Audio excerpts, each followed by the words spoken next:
target kubwa ya ndoa ni kuleta ushindi katika dini. Maana yake ndoa yako na ndoa yangu ni kama matofali yana deni ya kusimamisha Uislamu. Hiyo ndio target kubwa. Sasa je, ndoa zetu zimefikia lengo?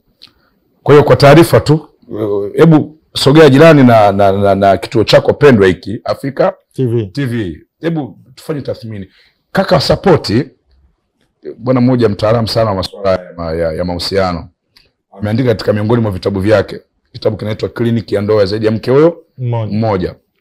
Katika ile dibaji ya utangulizi anasema katika kila ndoa zinazofungwa, kwa mujibu wa takwimu za talaka duniani, yani wana takwimu wa talaka duniani wanasema kwa hali ilivyo hivi sasa, katika kila ndoa zinazofungwa 100, 50 zinavunjika kabla kufikisha umri wa miaka mingapi? 5.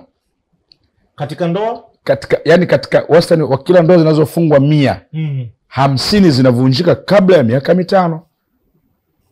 Na 50 zilizobakia majumbani ambazo zipo hewani, kila zinavyozidi kuongeza umri ndio hisia inafanya nini? Zinaporomoka.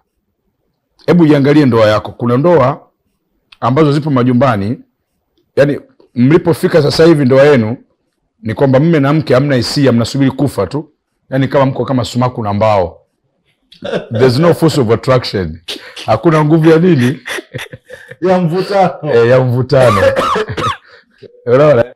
Lakini tulitaraji kila mmoja alikuja kwa matarajio chanya. Alidhani kwamba nakwenda sehemu ya kwenda kubwaga moyo, kwenda kufurahi. Walipofika, ndoa yako ilipofika leo, ni kwamba huna hisia. Ulikuwa na hisia wakati wa uchumba na mwanzo wa ndoa. Lakini siku zinavyozidi kwenda ndio hisia zimeondoka.